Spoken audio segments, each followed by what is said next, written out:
Welcome to Sleepless Philosophers. What if time doesn't move? What if everything we feel slipping away is only standing still, and we are the ones drifting like smoke through something permanent? The clocks tick, the days pass, mirrors gather new faces, and yet no one has ever touched a second. We speak of time as if it were real, as if it were solid, like a stone or a street. But where is it? Try pointing to it. Try finding a piece of it. It slips through fingers because maybe, just maybe, it was never a thing to hold.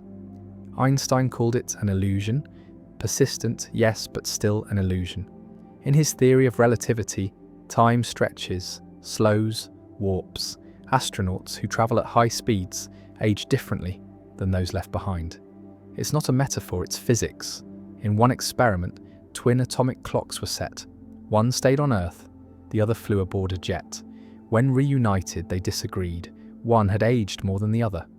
Time had bent, and yet a mother feels her child grow up in a blink. A prisoner feels an hour last a year. Time does not treat us equally. It mocks fairness. It speeds through joy and drags through pain. Viktor Frankl, a Holocaust survivor and psychiatrist, wrote about how time warped in the camps. Some men gave up. Time stopped for them. Others clung to a future memory, something they hadn't lived yet, and that hope pulled them forward, second by second, through hell. So what is time? A machine, a measurement, or a feeling? St. Augustine, centuries before physics caught up, asked the same thing. What then is time, he wrote. If no one asks me, I know. If I wish to explain it to him who asks, I do not know. Time, he said, is nothing without the mind. The past does not exist. The future does not exist. Only memory and anticipation. Time is not out there, it is in us. And what a fragile place to store it. Our memories lie, our futures are guesses. But still, we plan, we regret, we mourn, we celebrate, always with time as the stage. The Greeks had two words for time, chronos and kairos. Chronos was clock time, measurable, sequential, objective. But kairos was different. It meant the right time, the opportune moment, the instant something changes, when a look becomes a decision, when silence becomes goodbye. Kairos lives in the heart. It does not tick, it leaps. So which one do we live by? Chronos fills our calendars, Kairos writes our stories, and we are pulled between them like puppets strung to two clocks. In daily life, we worship time. We schedule it, sell it, save it, waste it, kill it. Time becomes currency. But what are we buying? More life? More meaning? More control over something that never asked to be measured in the first place?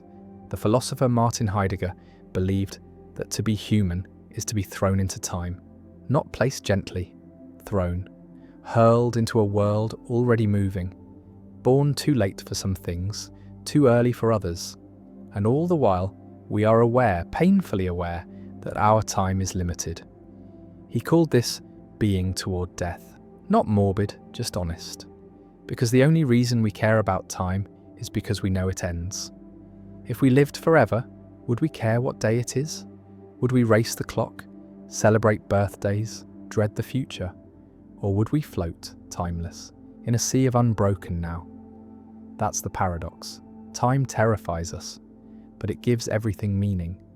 A love that could not end would not matter. A choice without urgency would not count. So maybe time isn't the enemy. Maybe it's the sculptor. And we are clay, but even sculptors lose control. Alzheimer's, for example, doesn't just take memory. It takes time. It erases the thread that holds moments together. A man may forget who just left the room. A woman may relive her childhood in the present. The brain stops anchoring time, and the self begins to unravel. This is not a thought experiment. It's your grandmother, your neighbour, you perhaps someday. And when that happens, what remains? What anchors the self, if not memory, if not time? That is the question. What is time? Not just scientifically, not just spiritually, but personally. Because whether it's real or not, whether it bends or breaks, whether it runs forward or loops in circles, Time has shaped every part of what we call a life. And maybe the question isn't what time is. Maybe it's what we become inside of it. Time makes promises it doesn't keep. It tells children they will grow old and wise, but it never guarantees in what order. It tells lovers they have forever, then steals hours through arguments and silence. It tells the dying there is still morning, but sometimes delivers night. Time is a crooked salesman, offering everything and delivering only movement. And still we believe it, because we must. Because without that belief, the world unravels. We plan as if time is stable, but it moves differently for everyone. In trauma, minutes stretch like roads through fog. In ecstasy, they vanish like a dream when waking. No one has ever lived the same hour twice, and this makes time less like a river, more like weather, changing, local, emotional. The philosopher Henry Bergson made a distinction between what the clock tells us and what we feel. He called it durée, lived time. Not time cut into pieces by seconds and schedules, but time as it flows in consciousness. Real time. When someone waits for news that will change their life, 1 minute is not 60 seconds. It is suspense. It is breath held. It is the body trembling against the unknown. And when someone is falling in love, an hour becomes air, light, weightless and full. Our hearts do not tick, they pulse, they stretch, they fold moments into memory like origami, never flat, never simple.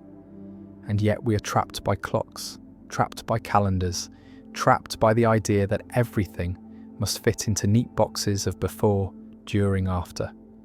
But life is messy, it bleeds. The past leaks into the present. The future haunts our choices. And sometimes we feel all three at once. This is not a flaw. It is the way we're built. Neuroscientists say the brain is a prediction machine. It's always reaching forward, imagining what comes next, but it's also constantly recalling. Memory and anticipation live in the same neural circuits. We remember forward, we anticipate backward, and what we call now is already old by the time we notice it.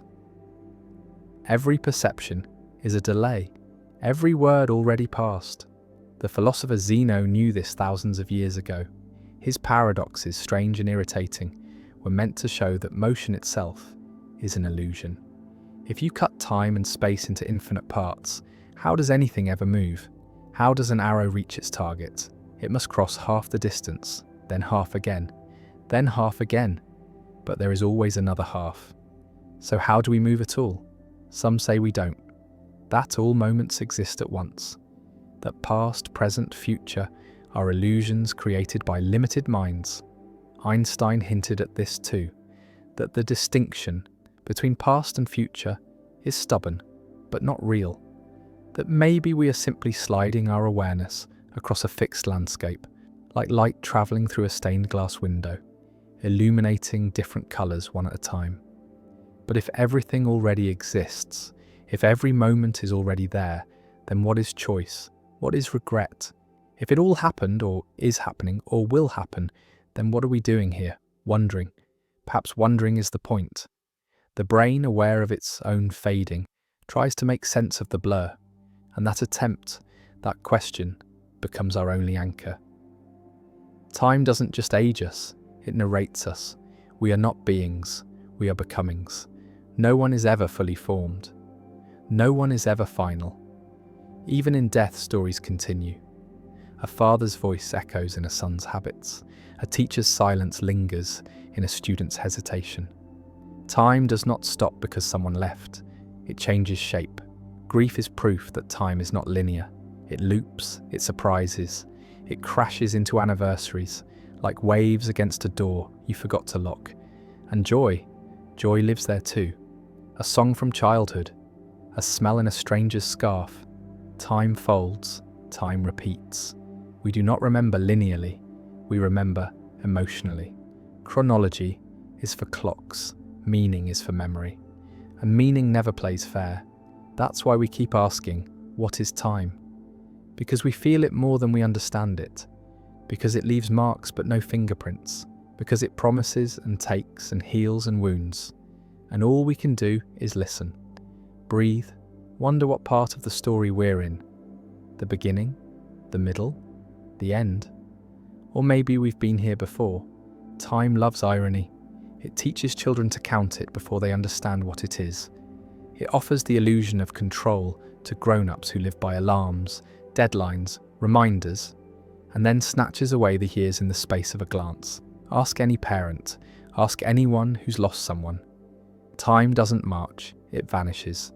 But if it's so slippery, why do we build our entire lives around it? Because we're scared, not just of death, but of drift. Without time, how would we know if we're late or early, improving or failing? How would we measure our lives without birthdays, anniversaries, resumes, or wrinkles? Time becomes the scaffolding for identity. But scaffolding isn't structure, it's just temporary support. The real question is, what happens when that support bends or breaks? Consider Alzheimer's again. It doesn't just delete memory, it dissolves the self's timeline. A woman begins asking the same question, again and again. A man forgets where he was 5 minutes ago, but remembers every detail of a spring morning in 1946. Their clocks are broken, but their emotions are alive. A son walks in the room and isn't recognized, but the music on the radio brings tears. This tells us something important. Memory is not data, it's feeling. Time in the brain is not stored like files in a cabinet. It's layered, twisted, stitched together by emotion. And sometimes, those stitches fray, but not always in ways we expect. Some people with amnesia can't recall a vacation, but still feel drawn to a person they met there. Others forget trauma, but carry its weight in the body, flinching at shadows they no longer consciously recognize. This is the strange thing about time. The mind bends it, and it bends us back. In trauma therapy, people often talk about time freezing, a car crash, a violent moment. Everything slows, every detail sharpens. It's not a story, it's neurology. The amygdala and hippocampus, regions responsible for emotion and memory, go into overdrive. Time becomes something else, a space, a trap, a scar, and for some, that scar never fades. PTSD is not about bad memory. It's about time that won't pass, time that loops, time that haunts. But this also opens a door to healing. Because if time can trap, maybe it can also release. Viktor Frankl once said, "Suffering ceases to be suffering. At the moment it finds a meaning. And meaning lives in time. Not just in the moment of pain, but in how we carry it forward. We rewrite time every time we remember differently, every time we forgive, every time we tell the story in a new voice." This is the quiet power of narrative therapy. A person sits, speaks, unfolds the mess of their past, and slowly, through words, through witnessing, they reclaim the timeline. They become the author again, not the victim of time, but its shaper. But shaping time isn't only for the hurting. It's something we all do, all the time. Every photograph is a time trap. Every diary, a spell. Every old email or voicemail, a fossil of the self. Look back at something you wrote 10 years ago. You'll laugh, or cringe, or ache, because that person is gone. But not really. They're frozen, waiting in the ink. Time does not just pass, it piles. We live in layers. And sometimes, those layers talk. A 35-year-old lies awake, haunted by a decision made at 18. A grandmother sees her childhood eyes in the mirror while brushing her hair. This isn't regression, it's recognition. That time is not a line, it's a spiral. It comes back, again and again, in different forms.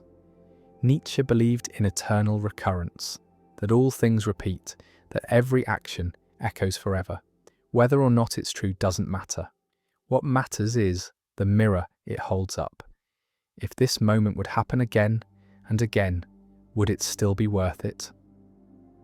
That question sharpens the now. It challenges sleepwalkers. It honors intensity. And perhaps that's all we're really after. Not more time, but deeper time. Time that matters. Time that moves us. Time that doesn't just pass, but changes something in its wake. Because when people say life is short, they don't mean in minutes, they mean in meaning, in memory, in moments that stayed. So maybe the real fear isn't running out of time. Maybe it's never fully being in it. Time is a thief, they say, but no one ever asks who left the door open. Most of the time, we're the ones handing it over. Hours spent scrolling, waiting, avoiding.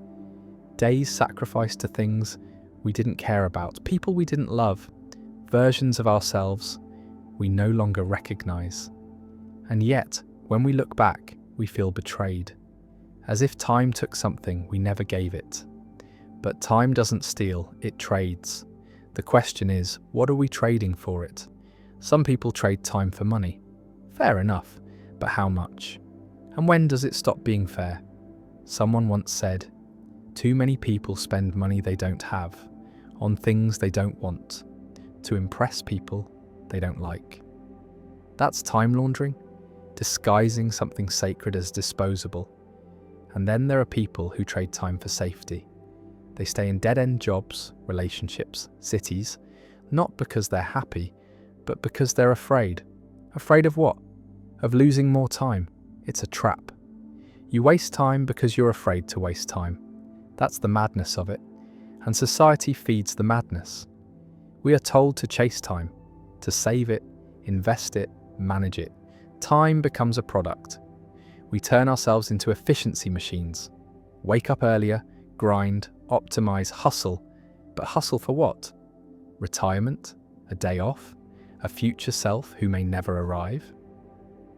Seneca, the Stoic philosopher, called this out 2,000 years ago. It is not that we have a short time to live, he wrote, but that we waste much of it. And his idea of waste wasn't laziness, it was distraction. Living for things that don't matter. Dying without ever having really lived. The Romans feared this deeply. They would whisper, "Memento mori," in triumphal processions. Remember, you must die. It wasn't morbid, it was grounding. Time is a gift, precisely because it ends. But we forget that. Especially now. We outsource our attention to algorithms. We let machines choose what matters. Scroll, like, skip, repeat. We fear boredom so much we forget how to be still. But stillness is where time breathes. Stillness is where thought expands. It's where we hear ourselves again. And that voice, the one we've buried under noise, it doesn't care about metrics. It cares about meaning. That's the cruel trick. People think they want more time, but what they really want is more presence. More of themselves, awake, inside their own lives. And you don't get that by speeding up. You get that by slowing down. Which sounds simple, but it's radical. In a world addicted to urgency, slowing down feels like rebellion, like failure, like falling behind. But behind what? A life you never chose? A race with no finish line? The philosopher Alan Watts said, "You're under no obligation to be the same person you were 5 minutes ago." And yet most people live trapped in time loops of identity. Who I was, who I said I'd be, who they expect. Time becomes a prison of consistency. But what if it's not? What if each moment is a door and you get to choose whether you walk through it as yourself or someone new? Not out of fantasy, but out of freedom. The past is not a verdict, it's a version. And time doesn't demand we honour it with loyalty, only with awareness. But awareness hurts, because to really see time is to see all the moments we let slip. All the words we didn't say. The people we lost because we were too proud, too tired, too late. And yet, that pain, that sharp, breathless ache is also proof that something mattered. That something in us still wants to live it better. And that maybe is the point. Not to control time, not to stretch it or trap it, but to meet it. Fully. Softly, as it passes. As it passes. Time has a body count, not just in years or wars or death, but in moments missed. Conversations never had. Doors never opened. Silence that stayed too long. Look closely, and some of the worst regrets aren't about what happened, but what didn't. And that's what makes time brutal. It doesn't just pass, it withholds. And no matter how hard someone begs, it doesn't give second chances. People like to say, time heals, but it's not always true. Sometimes time just buries. Sometimes it just lets the wound scar over without ever touching it. Ask someone who lost the right person at the wrong moment. Ask someone who made the right decision too late. Ask someone who tried to fix something after time had already moved on. Healing isn't in the passing of time, it's in what we do with it. And that's what makes the clock such a cruel master. It ticks whether we're present or not, whether we change or not, whether we show up or sleep through it. That's the existential slap. Time doesn't care, and that can feel cold, or it can feel freeing. Because if time doesn't care, then maybe we get to. Maybe we get to decide what matters inside it. Maybe we get to stop pretending that the passing of time is the same as the progress of a life. They're not. A person can be alive for 80 years and still be stuck in a story that ended at 23. A person can live a single hour that redefines every other one. Time is not equal, it's not fair, it's not even consistent. In grief, people report losing time. They forget entire weeks, or they relive the same moment over and over. In love, hours become seconds, and seconds stretch like forever. It's not poetic, it's measurable.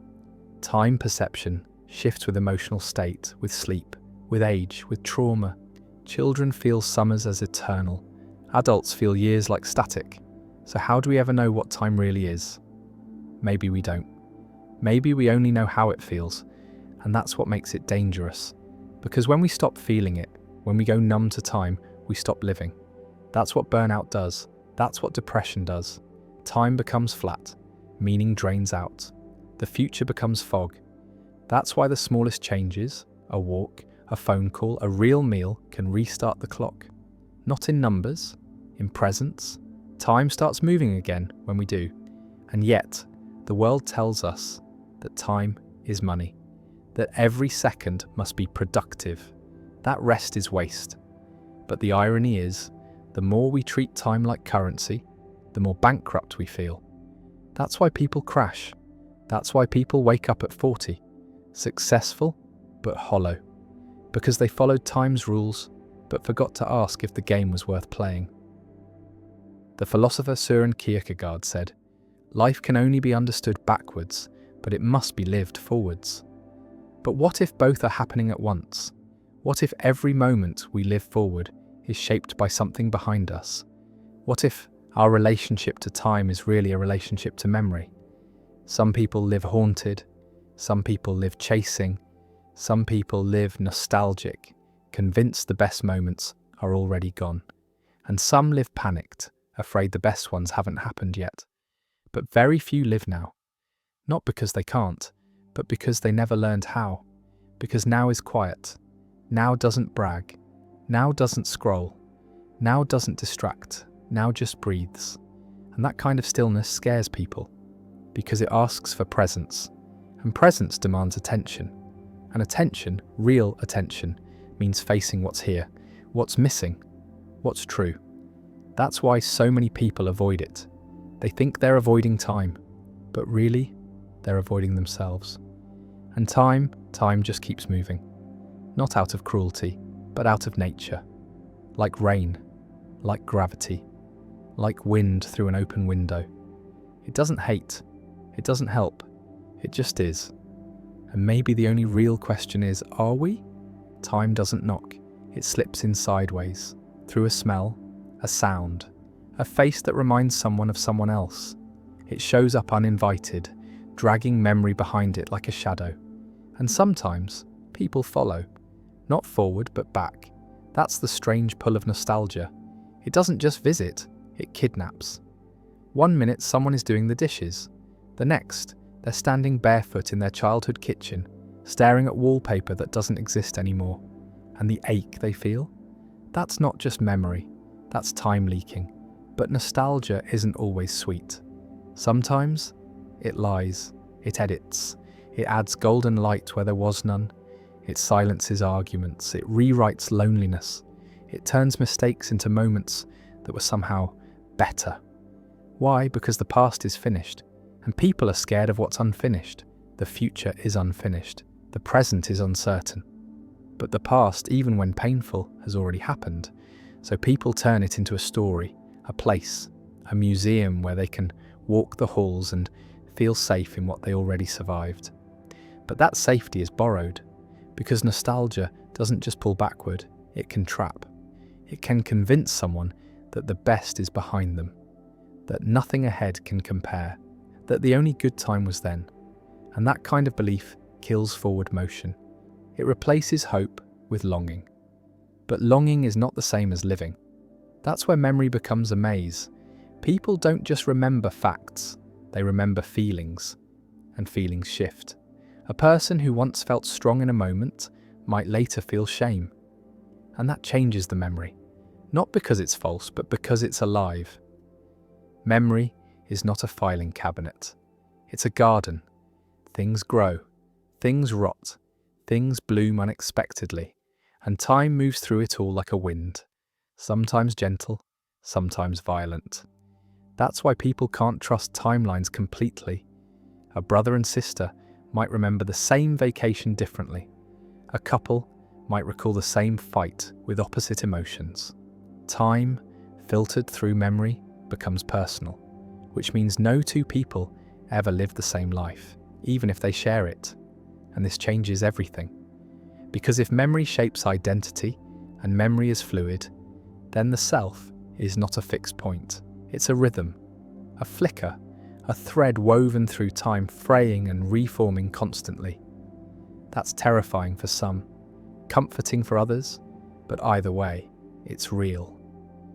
The psychologist Daniel Schachter described 7 sins of memory, ways the mind distorts time: transience, misattribution, suggestibility, bias, blocking, persistence, absent-mindedness. These aren't bugs, they're features. They show how fragile the mental clock really is, and how human beings are wired not for accuracy, but for survival. The brain doesn't care what really happened. It cares what keeps the story going, what protects, what prepares. That's why people forget names but remember insults. Why someone can recall a humiliating moment from 10 years ago more vividly than last week's commute. The mind isn't a timeline, it's a spotlight, and time, for all its power, only exists where that light lands. Which means there are entire stretches of life lost in darkness, not because they didn't matter, but because they weren't seen, or weren't allowed to be seen. That's the tragedy of some lives. Not that they ended too soon, but that they were never truly witnessed, not even by the person living them. And that's where philosophy comes back in. The Stoics believed in radical presence, that to live well meant to see time clearly, to see that most of what people chase, fame, approval, wealth, is time poured into someone else's hands. They called for stillness, not to escape time, but to meet it, as it is, moment by moment. No nostalgia, no panic, just breathe, just being. And that kind of life, it doesn't come from remembering better or planning harder. It comes from noticing, from learning how to see the now without needing it to be anything else. It sounds simple, it is not. But it might be the only way to stop time from slipping entirely through the cracks. Time favours no one, but it flatters the young. It makes them feel endless, unbreakable, eternal. Every summer feels like forever. Every heartbreak feels like the last. But then one day, they blink, and decades have passed. A birthday cake has too many candles. Knees ache in the morning. A song plays on the radio that was popular before their kids were born. And suddenly, they understand what their parents meant by, "It goes fast." But it doesn't go fast, not really. Time moves at exactly the same speed it always has. What changes is awareness. What changes is how full or empty each hour feels. Children fill their hours with wonder. Adults fill them with errands, and that's what distorts time, not age but attention. The more routine a person's life becomes, the more time slips by unnoticed. Think about a workday. Wake up, coffee, emails, meetings, dinner, bed, repeat. Where did it go? What stood out? What mattered? Nothing, and that's the point. When days blur together, time accelerates. When they break pattern, it slows.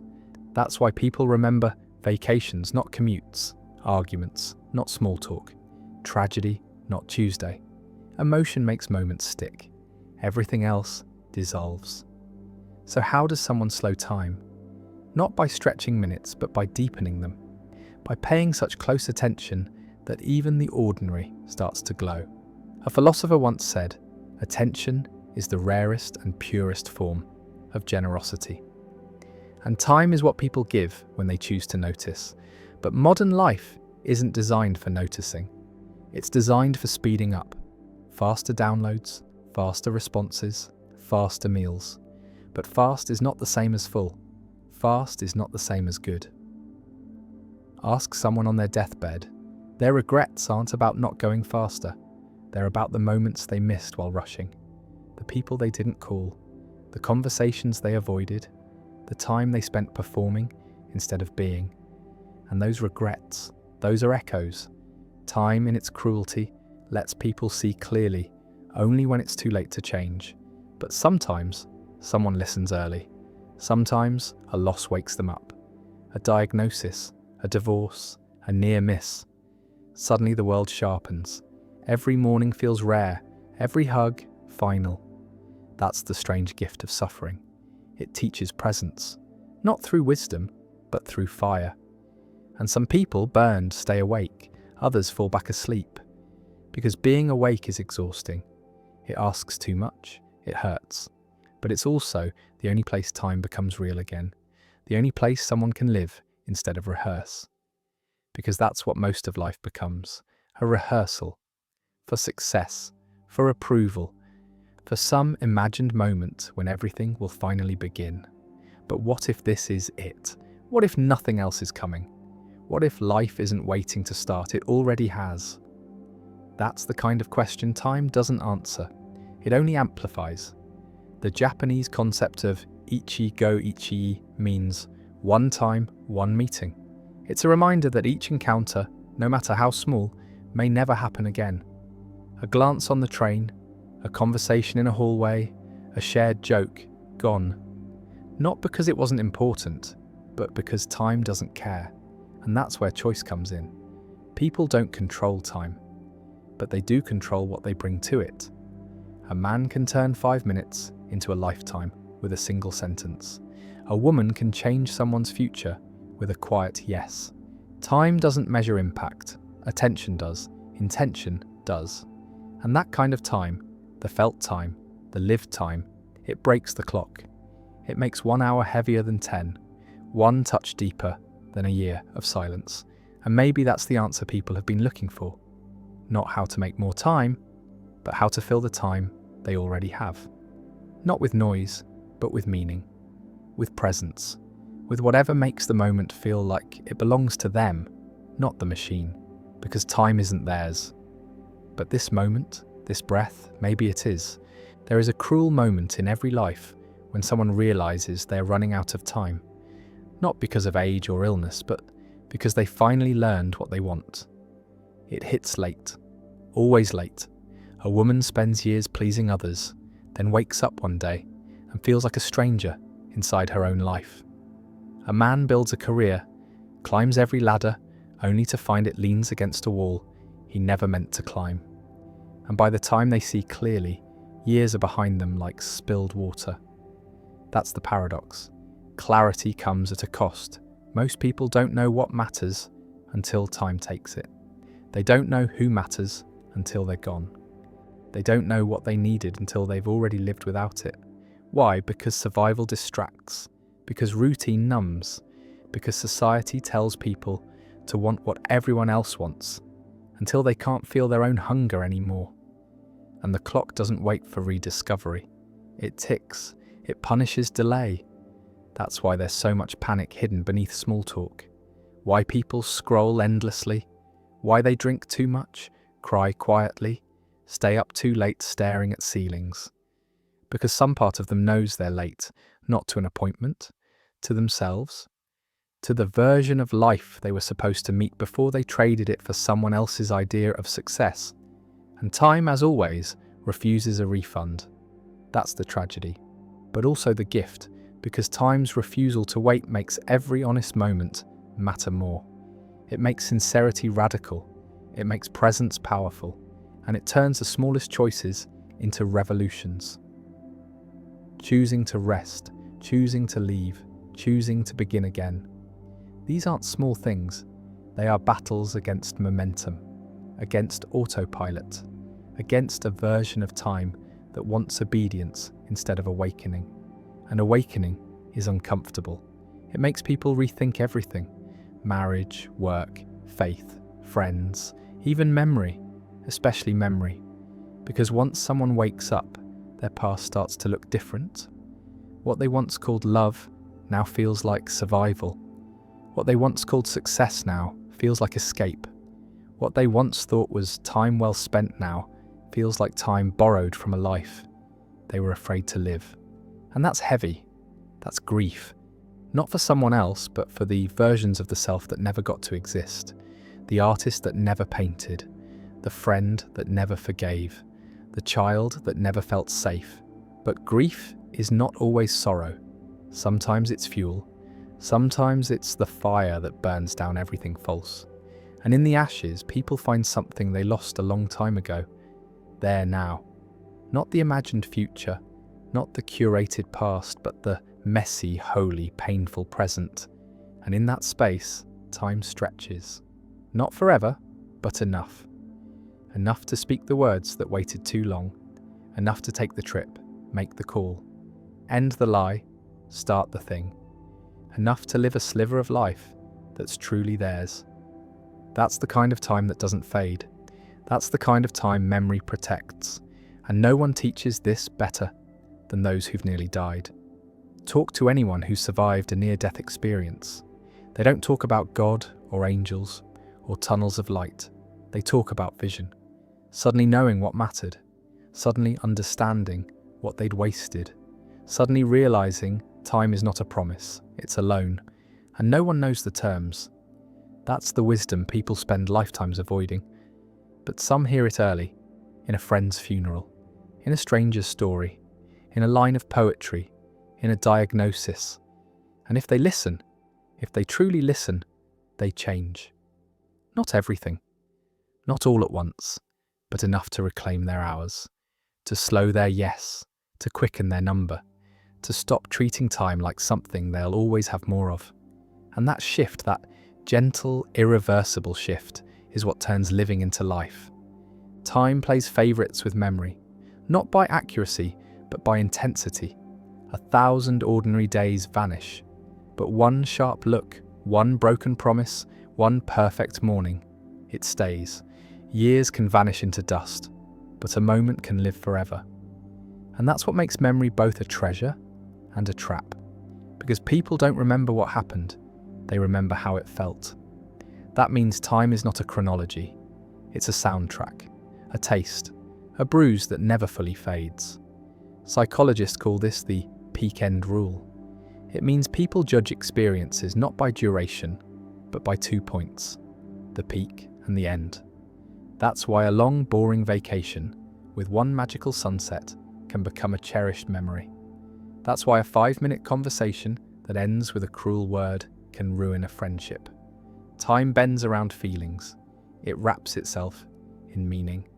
And the rest, it falls away. This is why people stay in bad relationships longer than they should.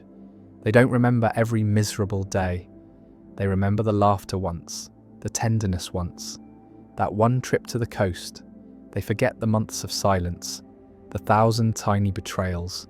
Because the mind protects, it curates, it edits the film reel to justify the story. Because to admit the truth, that most of the time was bad, is to admit the waste. And time wasted is the one pain the mind cannot forgive easily. So it pretends, softens, rewrites, not to deceive, but to survive. The philosopher Marcel Proust wrote thousands of pages trying to catch time in memory's web. He believed that involuntary memory, like the taste of a madeleine dipped in tea, could unlock entire chapters of the past, not by will, but by accident. And he was right. Sometimes the body remembers before the mind does. A smell brings a tear, a melody triggers nausea, a street corner makes someone turn and run. Time is stored in the senses, in places science still doesn't fully understand. But even so, people try to trap it. Through journals, photographs, tattoos, souvenirs, digital timelines. But no matter how tightly they grip it, time slips. Not because it's cruel, because it's alive. Memory isn't a record, it's a relationship, and relationships change. A child remembers their parent one way at 10, another way at 30, another way again when the parent dies. None of them are lies, all of them are true, just from different coordinates in time. And that's what makes identity so slippery. Who someone is depends on when you ask. People carry multiple selves inside them, shaped by the moments that etch deepest. The hurt self, the dreaming self, the pretending self, the one who left, the one who stayed, and all of them take turns steering. That's why people feel strange when they visit an old place. The body is here, but the self that belonged there is gone. They've outgrown the moment, but the moment still fits like a ghost. And in that haunting, they realize time doesn't always move forward. Sometimes it circles, sometimes it returns in dreams, in triggers, in stories told at family dinners, and sometimes, when least expected, it ambushes with a softness so sharp it steals the breath. A mother finding an old drawing, a man hearing his late wife's laughter in someone else's voice, a woman smelling her grandmother's perfume in a stranger's scarf. These are not illusions, they're collisions, time brushing past itself, reminding people that nothing is ever fully lost, just layered, just waiting. And yet the danger is living only in those layers. Nostalgia is warm, but it doesn't nourish. Regret is loud, but it doesn't guide. Time becomes meaningful only when people step out of memory and back into motion. Not forgetting, but rejoining. Not erasing, but evolving. And that takes courage, because it means letting go of moments that defined them. Because it means choosing a future still unclear over a past already framed. But that's what makes time powerful. Not its passing, but its potential. Not what it holds, but what it offers, again and again, to anyone willing to stop looking back and begin again. Time has no favourites, but it has fingerprints. They're left on mirrors, on staircases, on the laugh lines around someone's mouth. They appear in the way a person walks differently after heartbreak, in the way a child becomes careful after being ignored too many times, in the way silence grows louder between people who used to talk for hours. These are the echoes of time, not marked by numbers but by change. Because time doesn't shout, it alters, softly, relentlessly. People wake up one day and realize they no longer feel the way they used to. About work, about love, about themselves. No catastrophe, just erosion. Just time doing what it does best, move. And in that movement, it makes fools of those who believe in permanence, because permanence is the most human of myths. People carve names into trees, promise forever, frame moments in glass, but nothing stays. Not because it's broken, because it's alive, and living things shift, grow, fade, come back wrong, or better, or stranger. That's the beauty and the cruelty. A couple in their 20s believes they'll always feel this way. Then kids arrive, stress arrives, years pass like traffic, and one day they realize they've become polite strangers, or they've grown into something deeper, quieter, more real. Either way, it wasn't what they imagined. Time changed them, and they let it, or they didn't. And that's where suffering begins. Resistance, trying to freeze time, trying to hold the self still. That's where nostalgia becomes poison. That's where memory becomes a weapon. Because the past is always polished, the present is always messy, and people forget that. They compare a vague glow to a sharp edge, and they wonder why now feels worse. But now isn't worse, it's real. And real is uncomfortable. Real doesn't pose, real asks questions. And time, like real life, doesn't explain itself. It just moves forward, dragging everything along, ready or not. That's why rituals matter. Birthdays, anniversaries, holidays. They're attempts to stop time just long enough to look at it, to say, we're here, still here.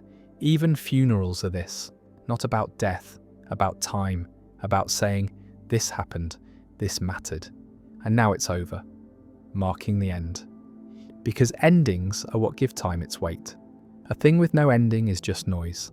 A moment that ends becomes a memory, a story, and that's how people survive. Through stories, through meaning, not through clocks. That's what Viktor Frankl saw in the camps, that people who survived weren't always the strongest. They were the ones who still had something to live for, a reason, a person, a hope, something in the future worth reaching. Time didn't save them. Meaning did. And that's what time really is, a container for meaning. It holds it, or it doesn't. And when it doesn't, people feel it. Boredom, emptiness, despair, not from the clock, from the lack of weight inside it. From days that pass with no mark. From years that blur because nothing felt like anything. That's not laziness, that's starvation, of meaning, of mattering. And it's why people chase danger, or drama, or passion. Not because they're reckless, because they want to feel time again. They want to remember what it means to be alive, inside a moment that might change everything. That's not selfish, that's human. Time asks for nothing, but life asks for everything.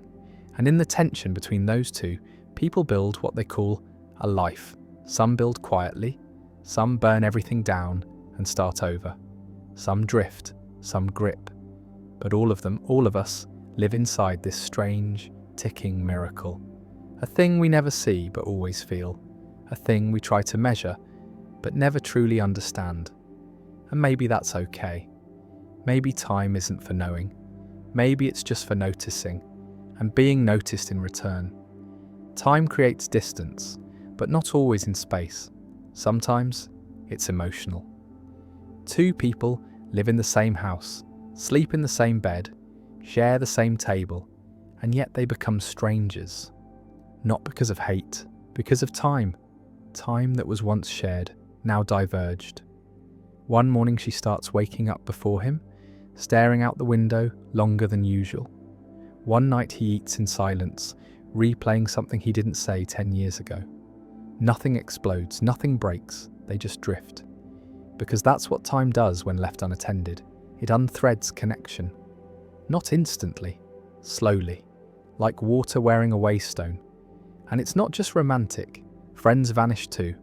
A childhood bond dissolves when the routines change. Proximity ends, lives move. And suddenly, someone who once felt permanent becomes someone whose birthday you almost forget. That's not betrayal. It's time. It's how life sheds. People can't hold on to everyone, nor should they. But that doesn't mean it doesn't ache. That doesn't mean some goodbyes don't leave fingerprints on the soul. This is why time isn't just chronological. It's relational. A year spent in love can feel like a second. A week spent waiting for a text back can feel like a year. Because time is not fair.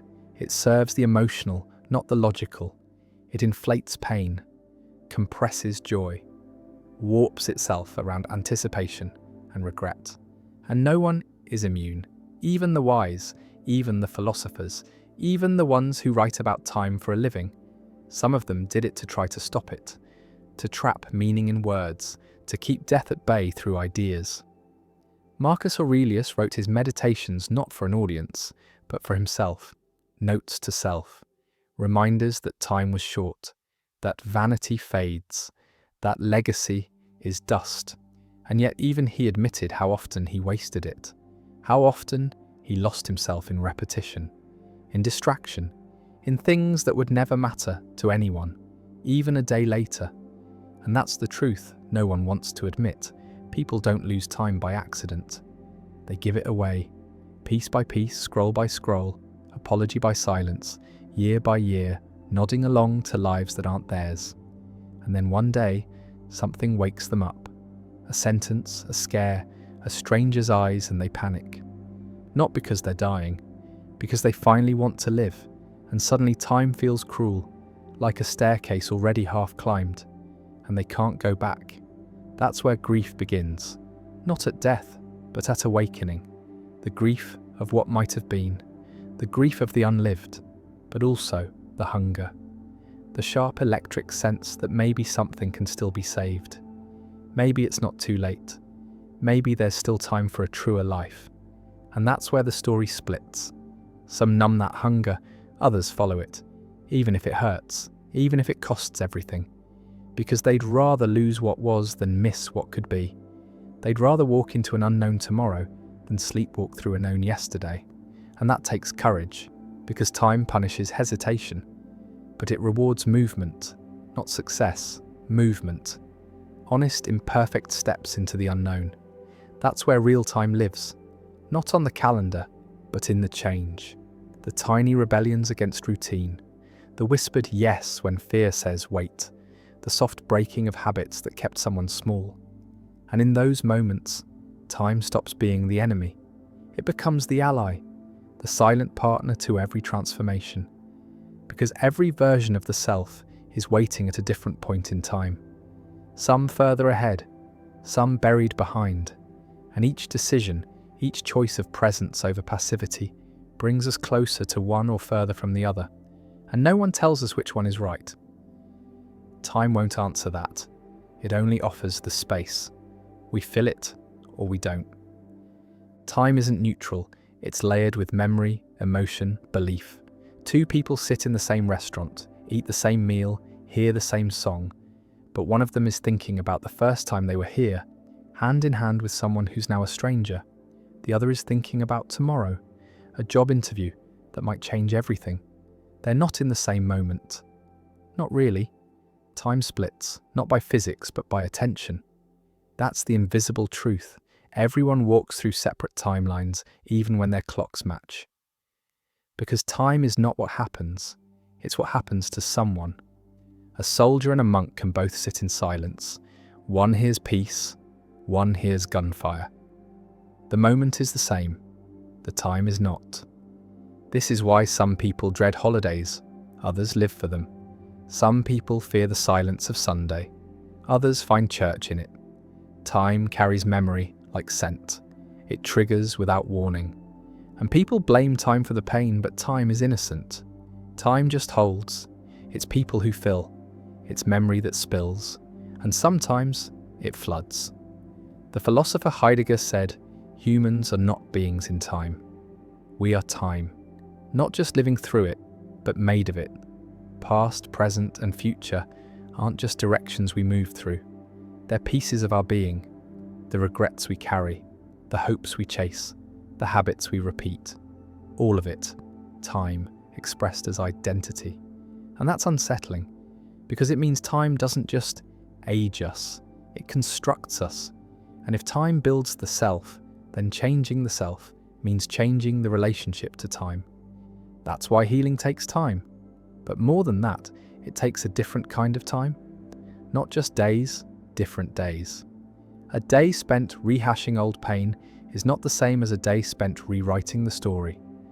A minute spent spiraling is not the same as a minute spent breathing. Time is not therapy, but it is the space where therapy happens, the container. And what's inside the container, that's the work. That's where agency lives. Because even though people can't control time's passing, they can shape its content. And that's where meaning is made. Meaning is time with weight, time that imprints, that leaves a trace.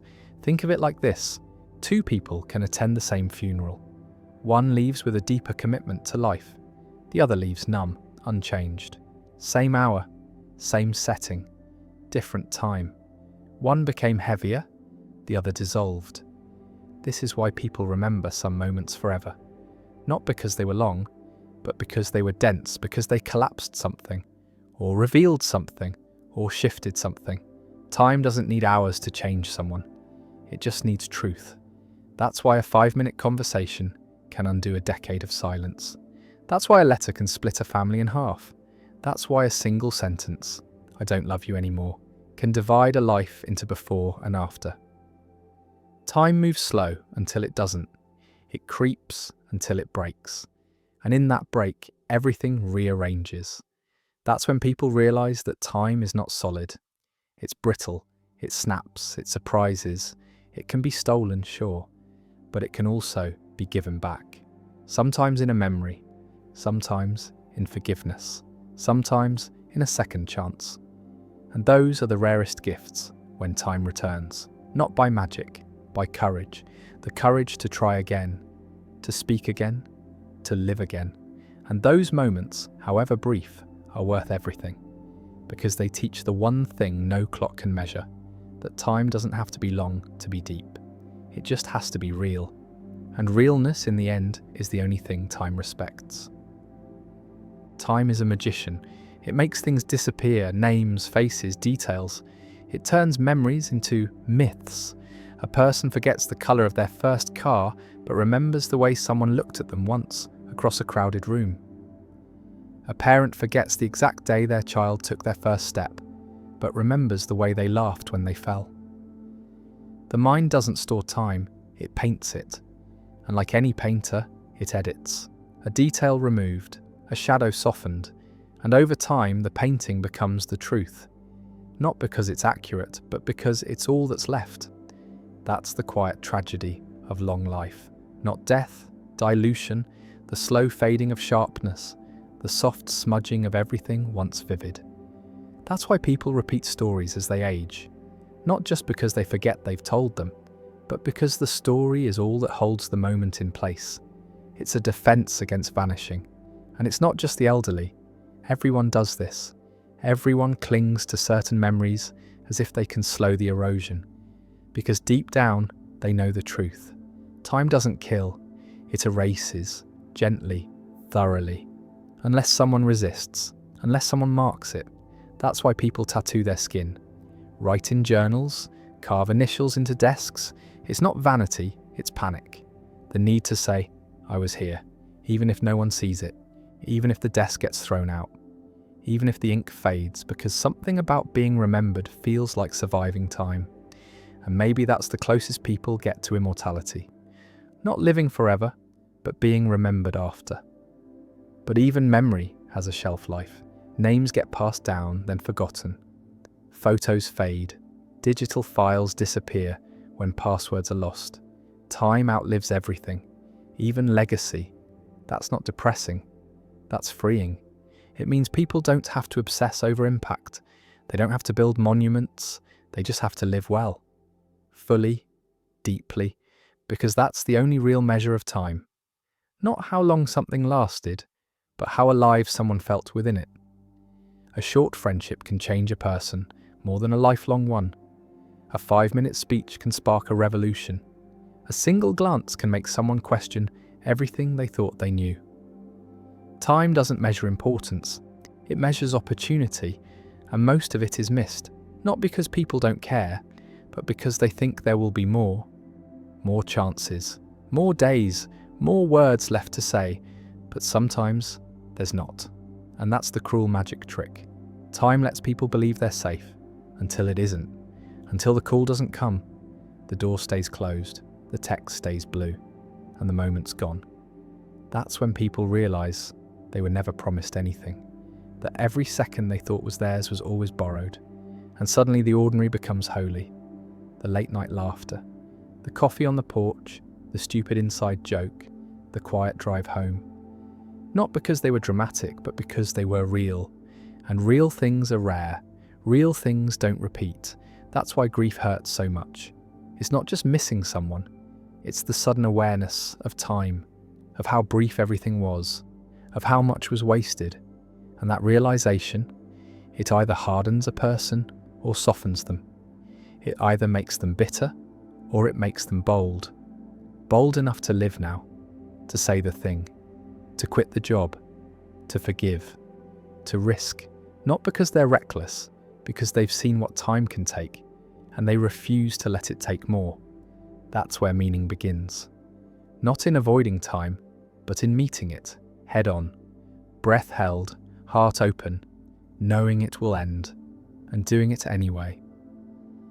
Time hides in habits, in the way someone always looks at their phone before speaking, in the way another person bites their cheek when they're nervous, in how a father clears his throat before saying something serious.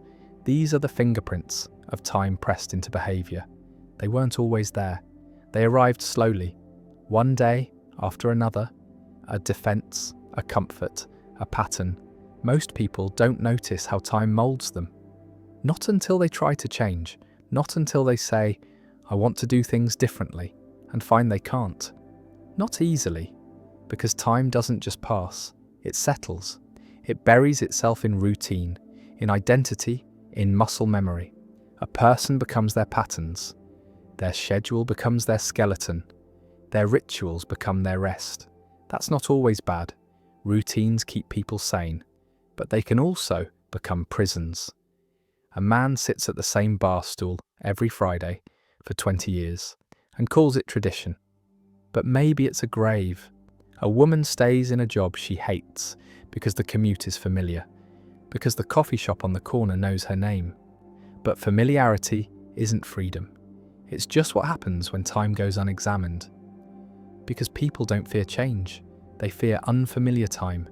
They fear the strange texture of a new day, the disorientation of waking up without knowing who they're supposed to be. But sometimes, that's the only way to begin again. By letting go of the clock that was built for someone else, by breaking the frame and stepping into the blur. And that takes courage. Not the loud kind, the quiet, shaky, early morning kind. The kind that makes someone pack a bag while everyone's still asleep. That makes them call someone they haven't spoken to in years. That makes them say, I'm not okay after a lifetime of saying, I'm fine. These are the acts that reset time, that shake it loose from routine. Because time doesn't care about comfort. It cares about motion. It rewards the ones who dare to be present in unfamiliar hours. The philosopher Heraclitus said, you cannot step into the same river twice. And that's true, but it's also true that most people stop stepping. They stand on the bank, they watch the water, they talk about who they used to be, and time moves without them. That's why the most radical thing someone can do is re-enter. Not rewind, re-enter, as they are, with what they know now, into life, into risk, into time. It doesn't have to be dramatic. Sometimes re-entry looks like walking into a dance class at 60, or making soup for someone who never expected to see them again, or putting on music instead of checking the news. These are the moments where time opens, where it softens, where it says, you showed up. You get this one. And no one can predict when that will happen, but they can prepare, by paying attention, by listening to the subtle resistance, the things they always put off, the things they always meant to do, the people they meant to become. These things don't disappear, they just wait. And sometimes, if someone's lucky or brave, they return. Not with fireworks, with a whisper, with a question. Are you ready now? That's the moment time stops being the enemy and becomes the ally, the co-conspirator, the silent witness to a life that finally begins again. On purpose, time ends. That's its only promise. Not love, not success, not fairness, just ending. And somehow, that knowledge doesn't stop people from living. It deepens it, because without an end, nothing matters. If people lived forever, there would be no urgency, no meaning, no reason to say, I love you tonight, no fear of missing the moment, no need to forgive. But with time running out, everything counts. That's the paradox. Death gives life its taste, its texture, its edge. And that's what makes time not a curse but a gift. A strange, wild, unasked for gift. Every hour drips like water into a jar. No one knows how full their jar is. Some people think it's half full and it's nearly empty. Others think they're close to the end, and decades remain. No one knows, and yet everyone acts as if they do. They procrastinate, they lie, they wait, they stall, they play roles, but then something shakes them. A funeral, a diagnosis, a moment of piercing beauty, And suddenly, they see the jar, they hear the dripping, and they decide. Sometimes it's small, a letter written, a door opened, a fear faced. Sometimes it's massive, a move, a confession, a complete letting go. And those moments, they're not just personal, they ripple, they change the time of everyone around them. Because presence spreads, just like absence. One parent who truly shows up can change a family tree. One friend who listens without judgment can alter someone's mental clock. One person who lives honestly, even briefly, reminds others that it's possible. And this is how time becomes sacred, not through control, but through connection, through attention, through depth. People chase immortality through fame, through art, through children. But maybe immortality is simpler. Maybe it's just this, to live so fully in 1 hour that it echoes in someone else forever. That's what Viktor Frankl meant when he said, meaning can't be pursued. It must ensue. It arises from dedication to something greater, something beyond comfort or success. And time, when lived this way, stops being the enemy. It becomes the stage, the canvas, the field, the story. And every tick becomes a footstep toward the self that might have been lost, now rediscovered. So the question isn't, what is time? The question is, what will you do with it? Will you trade it for safety, for approval, for routine? Or will you let it burn? Let it break patterns? Let it shape you into someone your past self wouldn't recognize, but would admire? Because that's what time offers, not answers, but invitations. To grow, to shed, to begin, again and again, until the jar runs out, until the curtain falls. And when it does, maybe there's peace, not because everything was perfect, but because enough of it was real. And maybe that's the only way to beat time, not by stretching it, but by living it. The earlier tale rests now in stillness, its final words sinking into the quiet like stones, into deep water, leaving only the slow ripples of thought behind. The candle's flame sways gently, and in its light, another journey begins, softer and wider, one that will drift through the great currents of philosophy, touching the ideas that have shaped the minds of centuries. No longer bound to one story, the mind will wander across 10 of the most enduring visions of wisdom, moving slowly so that each thought has time to settle like dust on an untouched shelf. Now let us speak of the first great idea, the Socratic method. It begins not with answers, but with questions, small and deliberate, placed like stones on a path to see where they lead. Socrates believed that wisdom does not arrive in the fullness of knowing, but in the humility of realizing how little is truly known. He would meet his students, not with lectures, but with simple inquiries, peeling away layers of certainty to reveal the soft, uncertain core beneath. Each answer invited another question, and in this unending dance the mind was forced to see its own contradictions, to stand in the open where assumptions once sheltered it. It is a method that is less about arriving somewhere than about refining the traveller, stripping away false confidence until only the essential remains. In the glow of this idea, one begins to feel the quiet power of conversation, not as a contest to win, but as a shared search where each voice is a lantern and the road ahead is always longer than it seems. Socrates himself left no writings, trusting instead in the living exchange between minds in the way a well-placed question can echo for years inside the heart. Even now, in the silence of this night, his method remains alive, for every honest question asked without the armour of certainty is a small act of Socratic courage, a way of stepping toward truth without claiming to possess it. And perhaps this is why his voice endures, not as the keeper of answers, but as the one who teaches how to walk in their direction. The candle leans, the air shifts, and somewhere in the darkness, the next great idea waits to be called forward. Now let us turn to the next great idea, Plato's theory of forms. Imagine a world beyond sight, untouched by time, where every shape, every truth, every beauty exists in its most perfect state. Plato believed that the reality we see is only a shadow of that higher realm, that the table in front of us is but an echo of the perfect tableness that exists beyond change, beyond decay. In this vision, the physical world is a mirror clouded by imperfection, and what we call knowledge is the act of remembering what the soul has already seen before birth. He spoke of a cave where people sit chained, watching shadows on a wall, believing them to be all there is, until one escapes into the light and sees the forms directly. The journey is not easy. The eyes ache in the brightness. The heart resists the unfamiliar. And yet once truth is glimpsed, the shadows lose their hold. In the forms lies the unchanging essence of things, the perfect circle that no hand can draw, the justice that no law can fully capture, the beauty that no face can forever keep.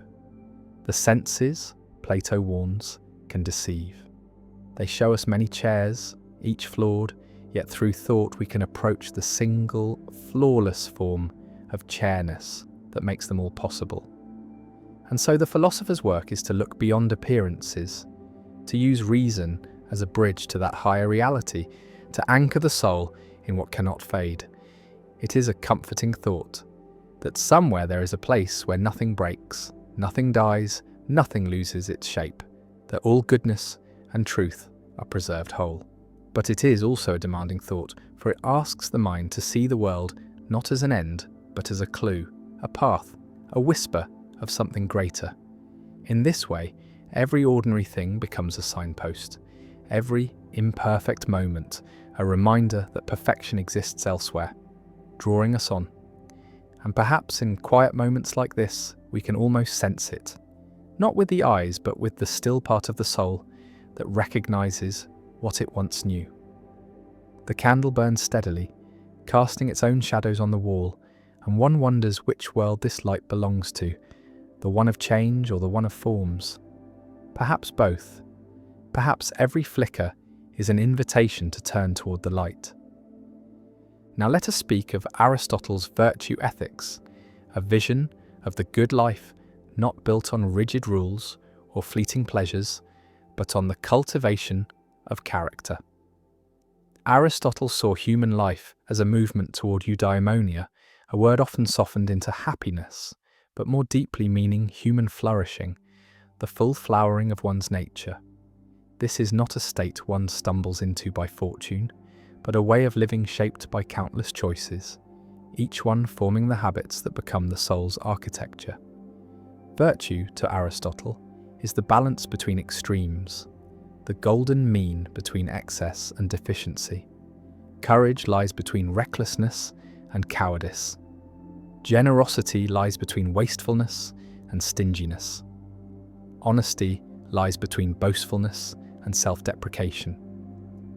These are not mathematical midpoints, but living balances, different for each person, found through experience, reflection, and the slow refining of judgment. One becomes virtuous as one learns to play an instrument, not by reading notes alone, but by practice, by the feel of the strings, by mistakes that teach the hand where to rest. It is a philosophy that respects action, for knowing the good is not enough if one does not also do the good. And yet action must be guided by reason, for virtue is no accident. It is a harmony between thought and deed, where impulse is tempered by wisdom. In Aristotle's view, the virtuous person does the right thing not through struggle, but with a kind of ease as a skilled craftsman moves through his work with steady hands. Such ease is not born of laziness, but of long effort made natural. The world in this light is not a place to endure until some better life begins, but the very field in which the soul's excellence is cultivated. Every encounter, every challenge, every moment of choice is an opportunity to strengthen the fibre of one's being. And so, the good life is not defined by wealth, power, or comfort, but by the steady accumulation of virtues, until the self stands as a well-built structure, able to weather the winds of fortune without collapse. In this way, happiness is not a prize, but the natural radiance of a well-shaped soul, a light that does not flicker with the passing of days. The candle's flame bends slightly in a whisper of unseen air, and one is reminded that balance, like virtue, is not stillness, but a constant adjustment, a living alignment with the good. Now let us turn to the thought of Descartes and the words that have echoed through centuries. Cogito, ergo sum, I think therefore I am. It is a phrase born not from pride, but from doubt so deep it sought to strip away everything that could possibly be questioned, leaving only what could not be denied. Descartes imagined himself sweeping the mind clean of all assumption, pulling away the familiar scaffolding of belief until he stood alone in a vast space where nothing felt certain. Could the senses be trusted? They had deceived before. Could memories be trusted? They could be illusions. Could the body itself be trusted? Perhaps it was a dream, a trick, a fleeting projection. And yet, in the very act of doubting, one thing stood firm. There must be something that doubts. Thought itself became the bedrock, the one point that could not be faked or stolen. If thinking was happening, then something existed to do the thinking. This was not the end of his journey, but the first firm stone on which to build. From here, Descartes sought to rebuild the house of knowledge, brick by brick, each step tested for certainty. He wished for clarity, as bright as geometry, truths so undeniable they could support all others. His method was deliberate, patient, as if sharpening a blade to cut away falsehood. And yet, there is something quietly human in the idea that the first certainty we can hold is the awareness of our own awareness, the strange fact that consciousness can turn inward and see itself. In the stillness of night, this feels less like a cold proof and more like a small ember glowing in the dark, a reminder that no matter how uncertain the world becomes, the flame of thought still burns. It is a solitary comfort, one that exists even when stripped of names, possessions, histories, even when all that remains is the bare knowing that we are here, now, thinking. Descartes' thought also whispers of the responsibility that comes with such certainty. If the self is known before all else, then it becomes the lens through which the world is built. A clear mind builds a clear life. A mind clouded with haste or fear builds a world that feels the same. To begin with, I think, is also to admit that the quality of thought matters, that the architecture of our inner world shapes the outer. The candle beside him might flicker, casting shifting shadows, but the fact of its light is undeniable. So too is the mind. Shadows may move across it, illusions may play on its surface, but the fact of its shining cannot be erased. In this way, cogito, ergo sum, is not a shout of triumph, but a steady breath in the silence, the quiet voice that remains when all other voices have been questioned away. It is the ground beneath the feet when the fog hides everything else, the one certainty from which all other certainties might grow. And perhaps, in the hours before sleep, when the body lies still and thought drifts, it is enough to hold this single truth without reaching for more, that in the act of thinking, of doubting, of wondering, there is existence, and in that existence, there is the beginning of all understanding. Now let us move to Kant's categorical imperative, a moral compass not drawn from desire or consequence, but from duty itself, pure and unbending. Kant asked what it would mean to act in such a way that one's choices could be made into universal law, binding for all in all places, at all times.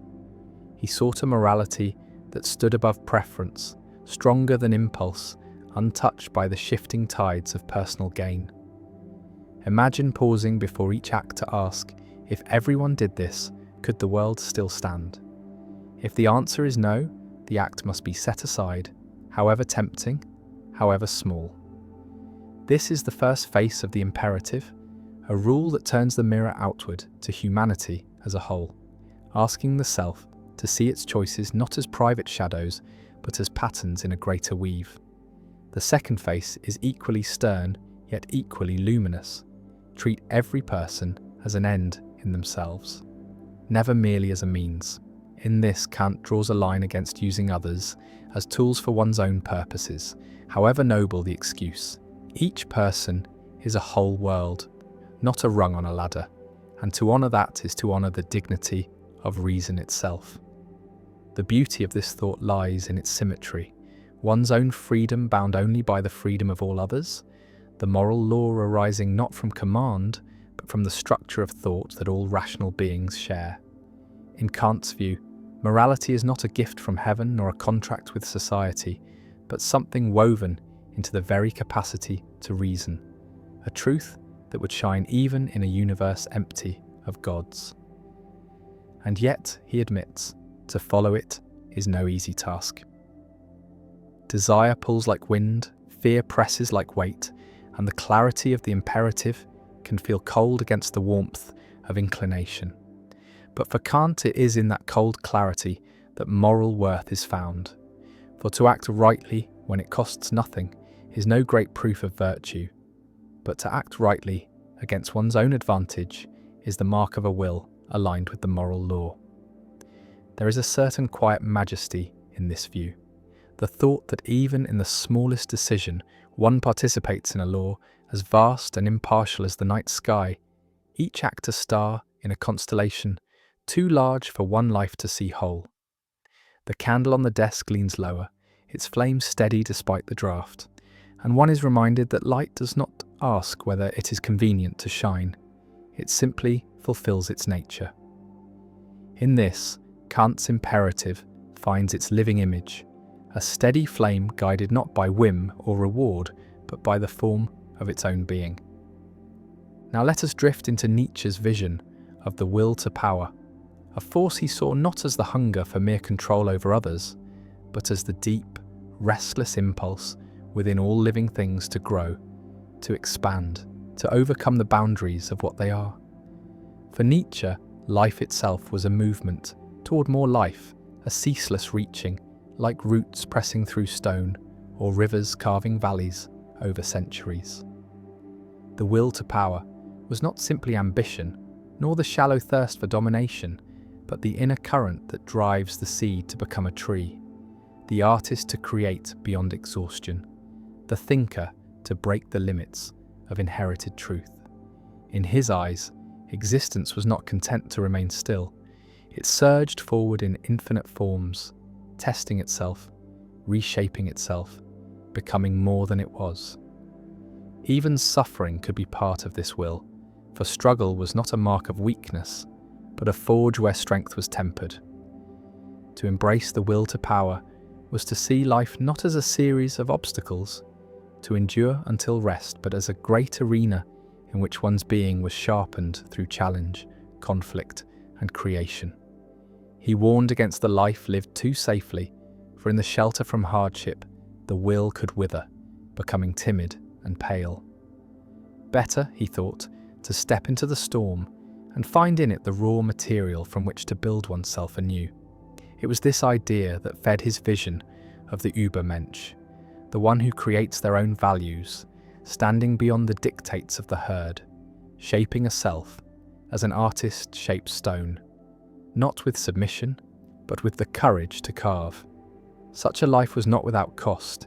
It demanded the abandonment of illusions that comfort but weaken, the acceptance that meaning is not given but made. Yet in this creation, the will to power finds its highest form, not in ruling over others, but in ruling over the self, in mastering the chaos within and turning it toward a work of art that is one's own existence. The night deepens as the thought settles, and one can feel in its quiet insistence the truth Nietzsche sensed, that even in stillness, the will stirs like embers beneath ash, waiting for the breath that will bring them back into flame. Now let us turn to the idea of utilitarianism, the quiet yet weighty belief that the right action is the one that brings the greatest happiness to the greatest number. It is a thought that moves like a measuring hand over every choice, weighing pleasure against pain, joy against sorrow, as if morality itself could be shaped into a delicate balance. Jeremy Bentham spoke of it first in clear, almost mathematical terms, imagining each decision as a calculation, a sum of benefit and harm. John Stuart Mill refined it, reminding that not all pleasures are equal, that the delight of the mind and the depth of the heart stand above the fleeting gratifications of the body. In this way, the principle grows from mere arithmetic into a philosophy of care, one that asks not simply, "What do I want?" but "What will ease the burdens of all?" And yet, there is a softness in its ambition, for it does not dream of perfect worlds or flawless virtue, only of the steady increase of well-being, the lessening of needless suffering. In the quiet of night, such a thought has a certain tenderness, a recognition that life is already heavy and that the best we can do is to make it lighter where we can. But utilitarianism is not without its shadows. To weigh happiness is to sometimes choose between lives, to accept that what benefits the many may wound the few, and this calculation can cut deeply into the fabric of moral certainty. It demands a coolness of mind that can seem at odds with the warmth of compassion, and yet it is driven by compassion's root desire, that pain be less and joy be more. One might picture it as a lantern carried through a dark field, its light cast not just for the carrier, but for all who walk nearby. Each act becomes a ripple in a still pond, spreading outward in rings unseen, touching lives never met. To live by such a rule is to be always aware of these ripples, to choose with an eye not on the self alone, but on the widening circle of effect. In this way, the smallest kindness becomes great, and the smallest cruelty becomes grave. The candle's flame dips, sways, then steadies again, and one can almost feel in that fragile steadiness the essence of this thought, that the good is not a single blaze, but the gentle work of keeping the light burning for as many as it can reach. Now let us drift into the realm of existentialism, a philosophy that stands in the quiet space between the vast indifference of the universe and the fragile beating of a human heart. Kierkegaard spoke of the leap, the choice to believe or to act in the face of uncertainty, while Sartre declared that existence precedes essence, that we are not born with a fixed nature, but must carve our own from the raw stone of being. In this vision, there is no script, no eternal blueprint waiting to be discovered, only the open field of freedom, both exhilarating and heavy with the weight of responsibility. For to be free is also to be without excuse. Every choice, even the refusal to choose, shapes the meaning of one's life. Camus saw this clearly in the figure of Sisyphus, condemned to push the boulder without end, yet free to find joy in the act itself, to turn the burden into a form of defiance. In existentialism, the meaning of life is not given but made, shaped moment by moment in the furnace of decision. It is a philosophy that does not shy from the darkness. It asks us to stand within it and light our own small flame, knowing it may be the only one. This freedom can be dizzying, for the mind longs for certainty, for a map, for a guiding star that will not fade. Yet existentialism whispers that no such star is fixed, that we must chart the heavens ourselves, and that in doing so we become the cartographers of our own reality. Even despair in this light can be transformed, for when nothing is predetermined, every step becomes a declaration, every act a creation. The candle on the table burns without asking why. Its purpose is found in the burning itself. So too with life. Its meaning may be nothing more than the living of it, and yet in that simple truth lies a strange and unshakable dignity. To live without guarantees is to walk a path that is fully one's own, and in that ownership there is both solitude and strength. Perhaps this is why, in the quiet hours, existentialism feels less like a burden and more like a permission, the permission to be, to choose, to shape, and to stand as the sole author of one's fleeting but luminous story. Now let us move into the idea of the social contract, the quiet yet binding thread that weaves individuals into the fabric of a society. Hobbes spoke of a world before such a contract, a state of nature where life, though free, was solitary, poor, nasty, brutish, and short, where each lived by strength or cunning, and safety was a fragile dream. To escape this chaos, people, he said, surrendered certain freedoms, placing them in the hands of a sovereign power in exchange for order and protection. Locke's vision was gentler, imagining the contract as a guardian of life, liberty, and property, with the right to replace rulers who broke its trust. Rousseau heard another note entirely, speaking of the general will, the shared interest that rises above individual desires, the possibility of a collective self that acts not to oppress but to free.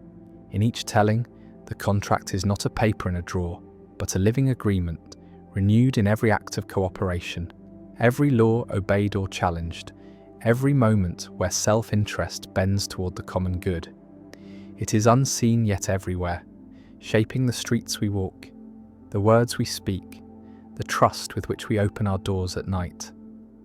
Without it, the world would return to the scattered silence of fear, where each step must be guarded and every stranger is a threat.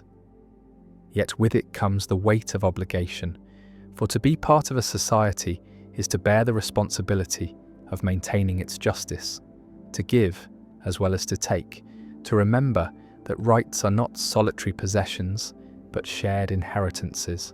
The candle burns lower, its light touching the edges of the room, and one feels in that circle the shape of the contract itself, an agreement to keep the flame alive so that all may see. But contracts, like flames, are delicate. They require care, they demand the tending of truth, the protection of fairness, the vigilance against those who would twist the common good to private ends.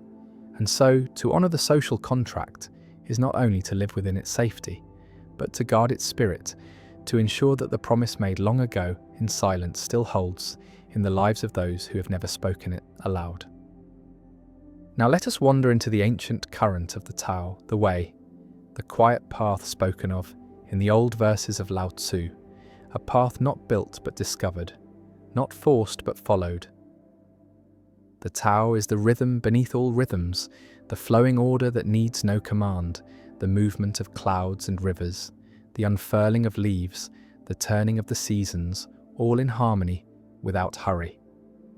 To walk with the Tao is to let go of the restless urge to control, to see that the world shapes itself without the heavy hand of constant interference. The sages called this Wu Wei, effortless action. Not idleness, but the art of doing in a way that does not fight the current. It is the tree bending in the wind rather than breaking, the stream finding its way, a round stone without force. The Tao is not a destination, but the living present. Not a doctrine, but the quiet awareness that each moment holds its own completeness. It asks no oaths, no declarations, only the soft attentiveness that notices the pattern already unfolding. One who follows the Tao is like water, yielding yet unstoppable, clear yet deep, seeking the low places others avoid, nourishing without demanding. This way of being does not deny desire, but it does not cling to it. It does not refuse action, but it does not wrestle with it. In this light, ambition is not abandoned, but transformed, becoming less about climbing and more about flowing, less about conquest and more about harmony. The candle flickers with a small shift in the air, its flame swaying but not going out. A small lesson in the Tao itself, movement without loss, change without destruction. To understand the Tao is to see that control is an illusion, that the greatest strength often lies in yielding, that the world's deepest wisdom moves quietly, without announcement, shaping mountains and lives alike in its patient course. And so the way is always here, as near as the breath, as silent as the stars, waiting only for the stillness in which it can be heard. Now let us drift into David Hume's quiet yet unsettling thought, the problem of induction, a gentle unthreading of the trust we place in the patterns of the world. From childhood, We are taught to expect that the sun will rise tomorrow because it rose today, that bread will nourish because it always has, that dropped stones will fall because they always do. But Hume asked, how can we truly know this? We have seen these patterns repeat, yes, but repetition is not proof. We believe the future will mirror the past, not because of reason, but because of habit, a habit so deep it feels like certainty. We watch cause and effect as though they are bound together by necessity, yet what we actually see is only one thing following another, again and again, until the mind weaves its own invisible thread between them. We never witness the binding itself, only the sequence, only the rhythm. In this way, our confidence in tomorrow rests on an assumption we cannot prove, and yet cannot live without. Hume did not mean to strip the world of trust, but to show that our trust is a creature of the mind, not the logic of the universe. This thought can feel like standing at the edge of a vast plain at night, knowing the path forward is only lit by the small lantern of memory, and the rest is darkness we simply step into, believing the ground will still be there. The beauty of Hume's insight lies in its humility, for it reminds us that knowledge is not as solid as we wish it to be, that certainty is a quiet agreement between experience and expectation. Even the candle beside us burns with the same illusion. We expect it will keep burning in the next moment, but this is only because it has burned in the last. Perhaps it will, perhaps it won't, but our life moves forward as though it must. In this space between proof and habit, between knowledge and trust, Hume leaves us not with despair, but with the awareness that the mind's faith in the future is one of its most fragile and necessary acts. Now let us wander into the old and tempting vision of hedonism, the belief that pleasure is the highest good, that the measure of a life is found in the fullness of its delights. To the ancient Greeks, it was not a call to endless indulgence, but a search for the truest forms of happiness, the kind that endure rather than vanish in the aftertaste of excess. Epicurus spoke of it as the art of seeking pleasure wisely, of choosing those joys that do not bring pain in their shadow, of cultivating the simple satisfactions that need no wealth or conquest to sustain them. For him, bread and water could be a feast if taken with peace of mind, and friendship, quiet and deep, was a treasure greater than gold. In this light, pleasure was not the frantic grasping at sensation, but the gentle shaping of life, to avoid unnecessary suffering, to find contentment in what is near at hand. Yet hedonism holds a mirror to a truth many resist. That pain is the weight we seek to set down, and joy is the lightness we seek to carry. To follow this path is to learn the difference between what pleases in the moment and what nourishes across time, to see that the richest pleasures are often the softest ones, like the warmth of the sun on closed eyelids or the sound of rain against a window. But there is danger here too, for the pursuit of pleasure can so easily drift into a hunger that is never sated, a chasing of peaks that leaves one hollow between them. This is why the wiser hedonists speak of balance, of knowing when to stop, of savouring rather than consuming.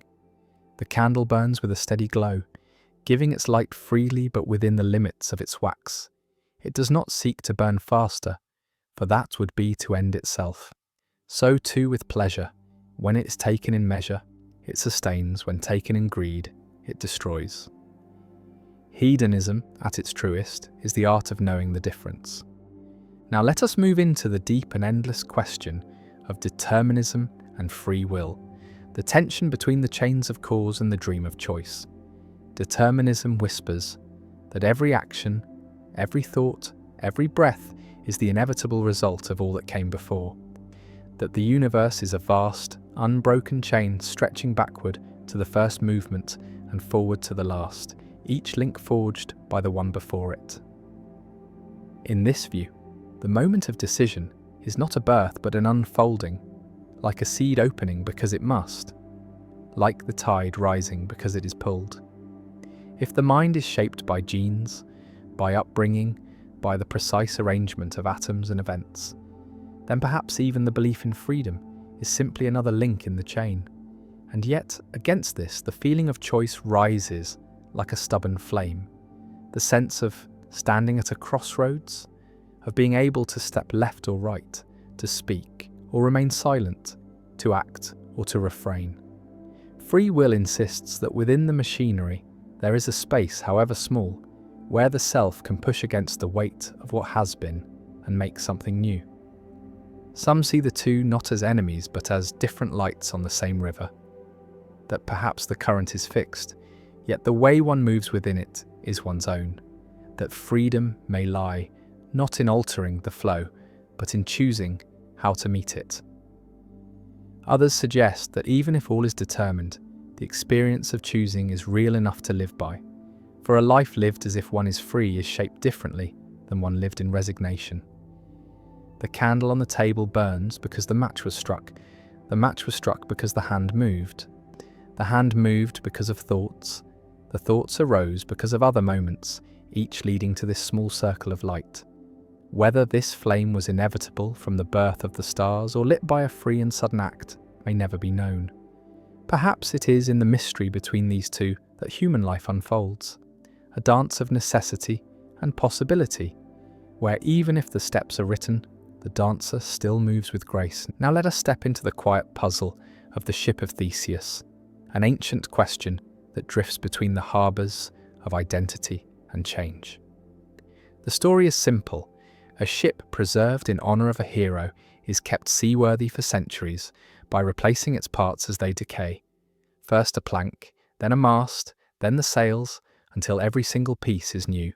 And so the question arises, when all the original parts are gone, is it still the same ship? At first it feels like a trick of language, but the longer one lingers, the deeper it pulls. For if the ship is not the same, then at what moment did it cease to be itself? Was it when the first plank was replaced, or the last? And if it is the same, then what makes it so? The form, the function, the name, or something else entirely? The puzzle grows stranger still when one imagines the discarded pieces gathered and rebuilt into a ship identical to the original. Which then is the true ship of Theseus, the one with the unbroken history, or the one made of the original wood? The candle flame quivers slightly, and one realizes that the question is not only about ships but about people, for our bodies too are replaced piece by piece as the years turn, cells dying and being born, memories fading and shifting, beliefs evolving, faces changing. Yet we say without hesitation, I am still myself. Perhaps identity is not the matter from which we are made, but the continuity of the journey, the thread of experience and memory woven through time. Or perhaps we are, like the ship, something that both changes completely and remains somehow whole, our essence not fixed but a living thing, shaped and reshaped by the tides of existence. In this way, the ship of Theseus is less a riddle to be solved than a mirror, quietly reflecting the mystery of what it means to remain oneself while becoming someone new. Now let us rest within the strange and quiet terrain of absurdism, the recognition, as Albert Camus saw it, that human beings are creatures who seek meaning in a universe that offers none in return. The mind yearns for clarity, for a grand design, for a purpose written in the stars, yet when it looks outward, it meets only silence, a vast and unbroken stillness. This is the absurd, not chaos, not hostility, but the endless tension between the hunger for meaning and the absence of it. Many, upon feeling this weight, rush to escape it, turning to faith, ideology, or distraction, anything to stitch a pattern into the blank cloth of existence. But Camus suggested another way, to face the absurd without flinching, to accept that life is without ultimate explanation, and yet to live it fully, intensely, as though the lack of meaning were not a prison, but a kind of freedom. In his image of Sisyphus pushing the stone, he saw not a figure crushed by futility, but one who, in embracing the endless task, finds his own victory.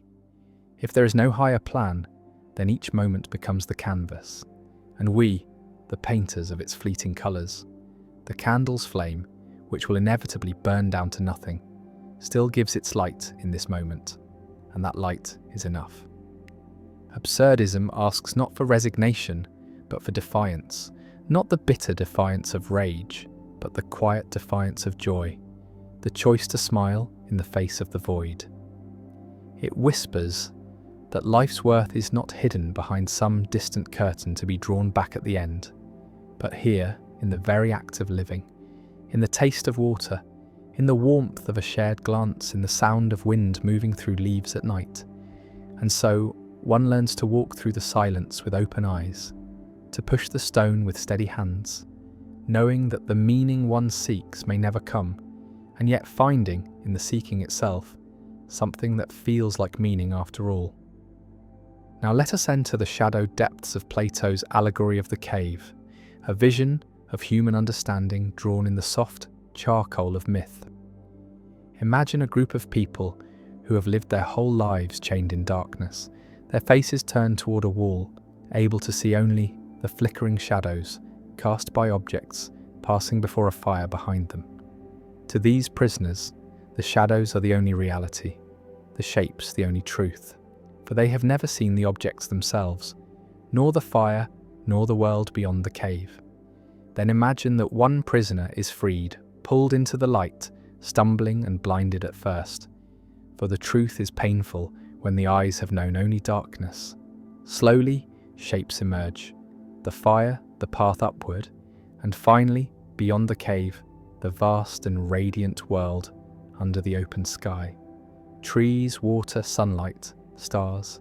In that moment, the freed one understands that all they had believed was but a pale reflection of something greater. Yet the allegory does not end there, for the freed prisoner feels the pull to return, to descend again into the cave and tell the others of what lies beyond.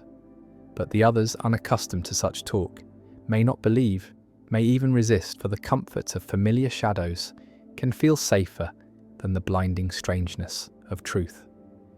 Plato's vision is not only about knowledge, but about the soul's journey from illusion to reality and the cost of awakening.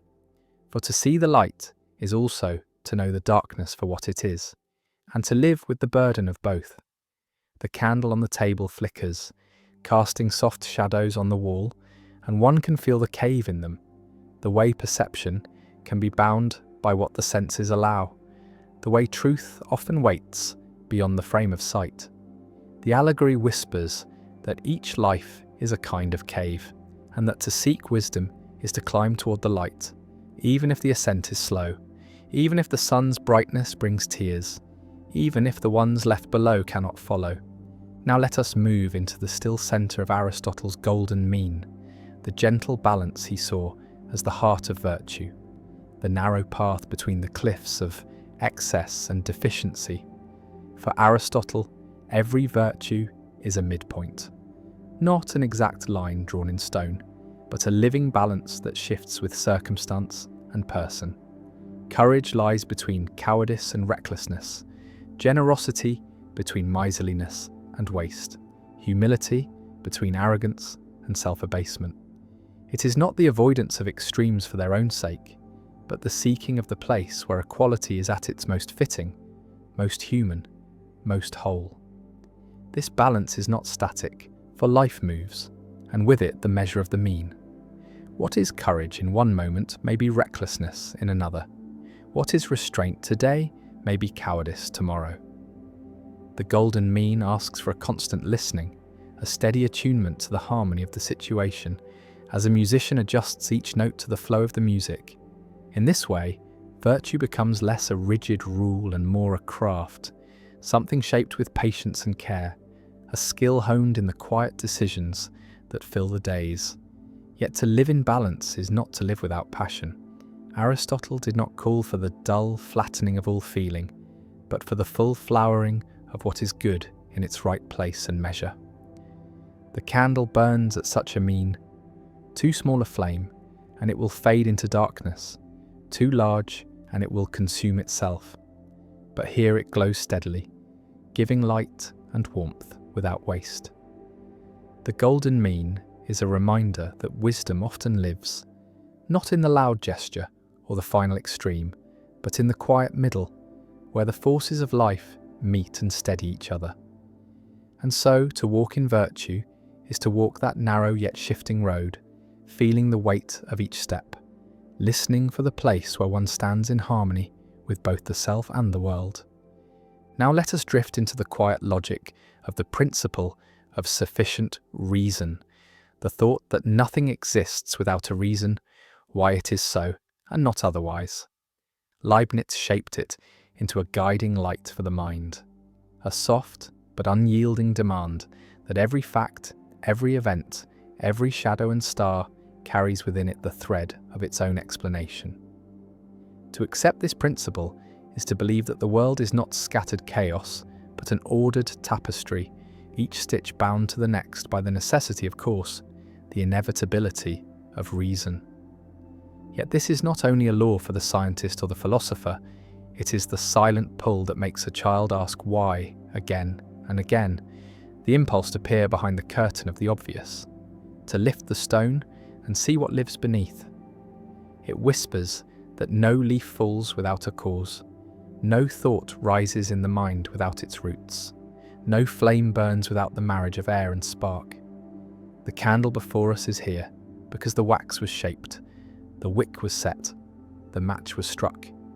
The air allowed it to live, each step a reason, each reason part of a longer chain that winds back beyond sight.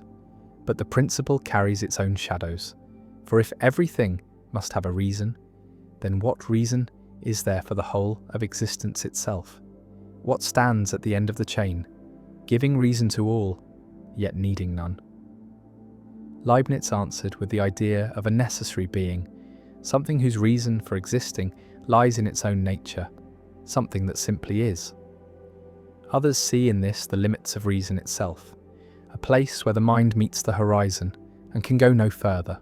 Still, the principle remains a lantern in the dark, guiding thought through the tangled forest of causes, reminding us that to understand is to search for the thread that binds each moment to another, even if in the end that thread disappears into the silence from which all things come. Now let us sink into the shadowed waters of nihilism, the unsettling recognition that life may hold no inherent meaning, no ultimate purpose written into its fabric. The word carries the chill of emptiness, yet its roots lie not in the desire to destroy, but in the willingness to strip away illusions, to stand before the world without the shelter of comforting fictions. Nietzsche spoke of it as both a danger and a beginning. For when the old beliefs crumble, when the foundations that once seemed eternal turn to dust, a vast space opens. Some see in that space only despair, a void into which all values collapse, a darkness in which the self drifts without anchor. Yet others find in it a strange liberation, the freedom to shape meaning rather than receive it, to become the author rather than the subject of life's story. Nihilism does not erase the sun or silence the wind. It changes only the frame in which they're seen. The candle's flame still burns, though it owes its light to nothing beyond itself. And in that self-contained glow, there is a quiet beauty. To live without inherent meaning is not to live without value. It is to understand that value is made, not found, woven from choice, from love, from the small acts of creation that give colour to the days. The danger comes when the void is mistaken for an end rather than a beginning, when the absence of given purpose is read as the absence of all purpose. But for those who can bear the weight of it, nihilism becomes not a sentence, but a horizon, a wide and open space where the individual stands in the stillness and begins to speak meaning into the silence. It is a call to live, not because life is guaranteed to matter, but because it can be made to matter. And in that making lies a kind of quiet triumph. Now let us step into the looping corridor of Nietzsche's eternal recurrence, the thought experiment that bends time into a circle and asks the soul to dwell within it. Imagine that one night, in the stillness of solitude, a voice comes to whisper that every moment of life, every breath, every joy and sorrow will return to you again and again. Not once, not twice, but endlessly, exactly as it has unfolded before. Each gesture repeated, each word spoken again, each glance, each mistake, each triumph, forever. At first, the thought may feel like a weight, an unbearable burden. The idea that even the smallest pains will be lived not only once but countless times. Yet Nietzsche posed it not as a curse but as a test, a mirror held to the heart to ask, if this were true, could one embrace it? Could one say yes to the totality of existence, to the light and the shadow, the sweetness and the bitterness, as if they were inseparable notes in the same music? To live as though the eternal recurrence were real is to live without reservation, to choose each act as if it were to echo across eternity, to stand before life and affirm it wholly without wishing a single moment away. The candle before us burns with the same silent repetition. Each flicker is both new and the same, a dance of light that will appear and vanish in countless forms, yet always aflame. The idea does not demand belief in a literal cycle. It asks instead whether one can meet life with such depth of acceptance that even if all returned forever, nothing in it would be denied. It is a call to live so completely that time itself, in its endless turning, would become not a prison, but a celebration, a circle one would step into again and again, not in resignation, but in joy.